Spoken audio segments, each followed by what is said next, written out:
कौवा और सांप की कहानी।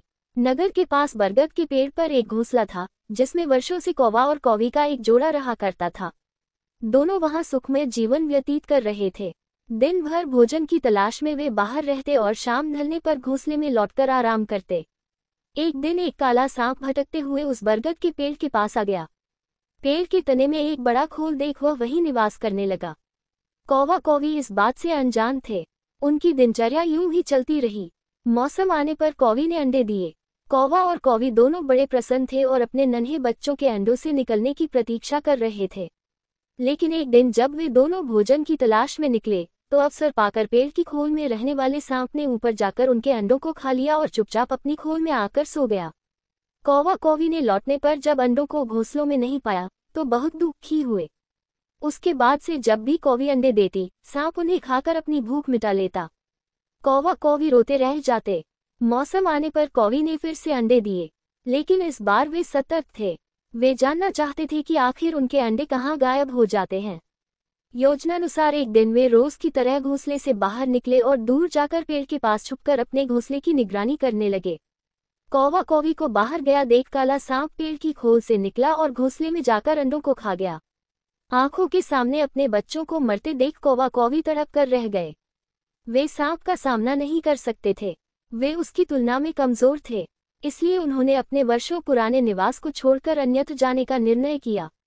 जाने के पूर्व वे अपने मित्र गीदड़ से अंतिम बार भेंट करने पहुंचे। गीदड़ को पूरा वृतांत सुनाकर जब वे विदा लेने लगे, तो गीदड़ बोला, मित्रों, इन तरह भयभीत होकर अपना वर्षों पुराना निवास छोड़ना उचित नहीं है। समस्या सामने है, तो उसका कोई न कोई हल अवश्य होगा। कौवा बोला, मित्र, हम कर भी क्या सकते हैं? उस दुष्ट सांप की शक्ति के सामने हम निरीह हैं। हम उसका मुकाबला नहीं कर सकते। अब कहीं और जाने के अलावा हमारे पास कोई चारा नहीं है।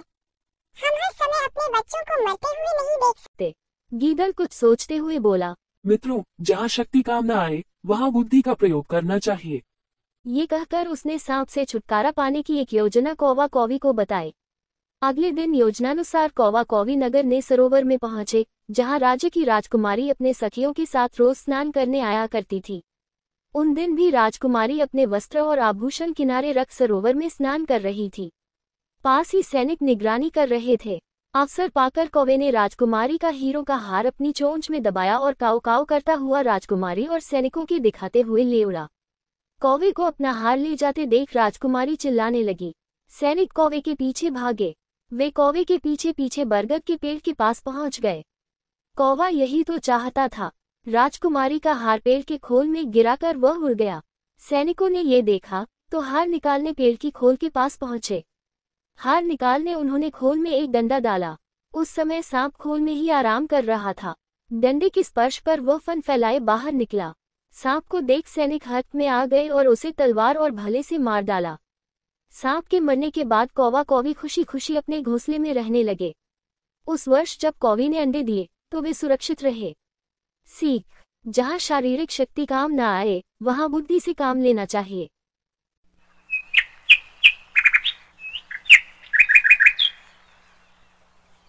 आओ बच्चों, तुम्हें दिखाते हैं आज एक कैटरीना कैफ बकरी और उसके बच्चे। एक जंगल में एक कैटरीना बकरी रहती थी। कैटरीना बकरी बड़ी ही खूबसूरत थी। कैटरीना बकरी जब भी कहीं जाती, गांव के सभी जानवर उसे गौर से देखने लगते, क्योंकि कैटरीना बकरी वैसे ही बड़ी ही खूबसूरत थी। एक दिन कैटरीना अपनी माँ से कहती है, मामा, बड़े दिन हो गए मैं घूमने नहीं गई। आज मैं अपने दोस्तों के साथ पार्टी करने जा रही हूँ। शाम को मेरा वेट मत करना।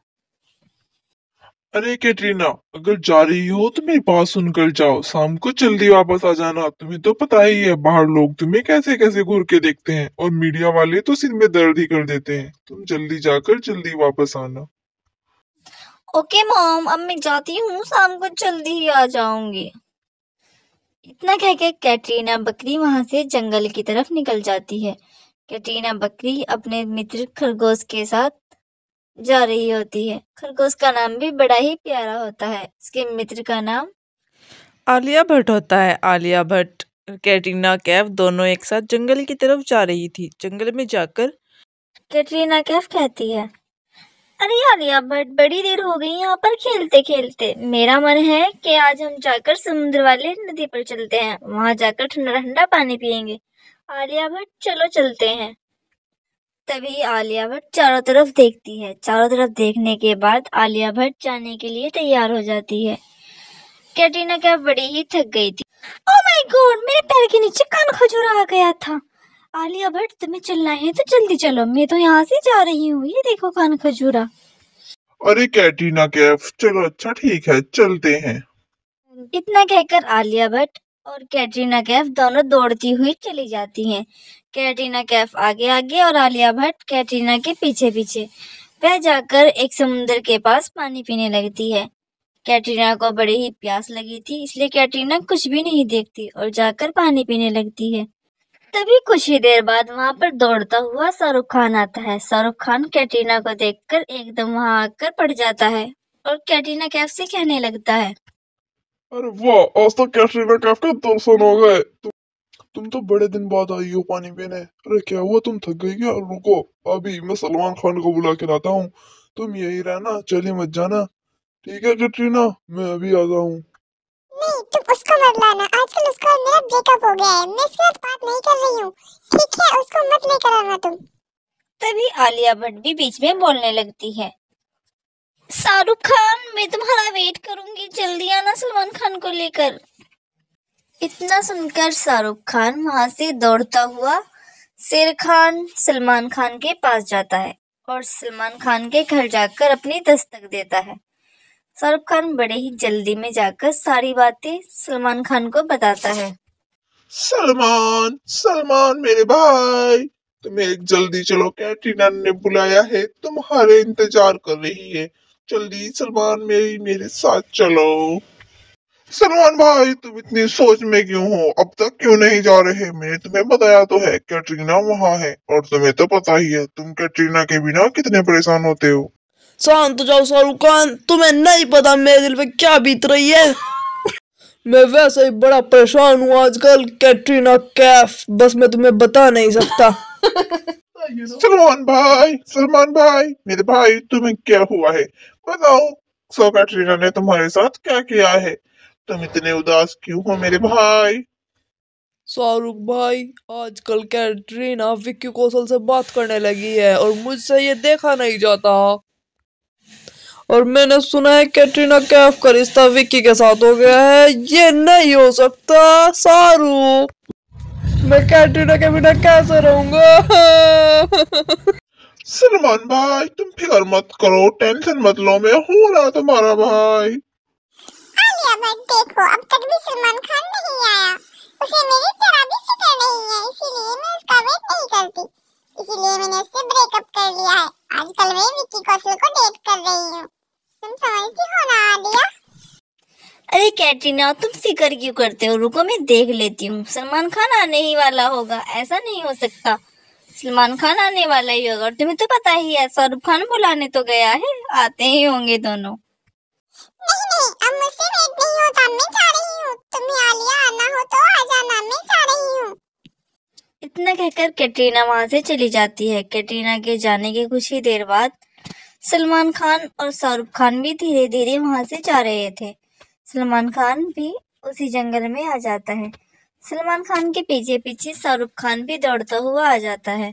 वह दोनों जाकर नदी पर देखते हैं, लेकिन नदी पर जाकर शाहरुख खान ने देखा वहां तो कोई भी नहीं था। यह सब देखकर सलमान खान को बड़ा ही गुस्सा आ जाता है और सलमान खान शाहरुख पर भड़कने लगता है। शाहरुख, तुम मेरे साथ मजाक क्यों कर रहे हो? यहाँ तो कोई भी नहीं है। कहाँ गई कैटरीना कैफ? यहाँ कोई नहीं था। नहीं नहीं सलमान भाई, मैं झूठ नहीं बोल रहा।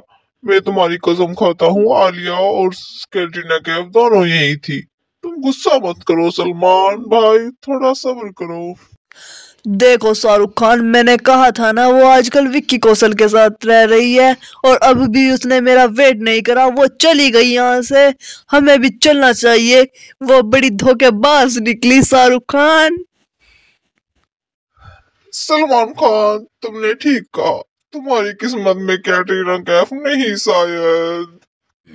शाहरुख, तुम ये कैसी बातें कर रहे हो? मेरा दिमाग वैसे ही बहुत खराब है, तुम ऐसी फालतू की बातें मत करो।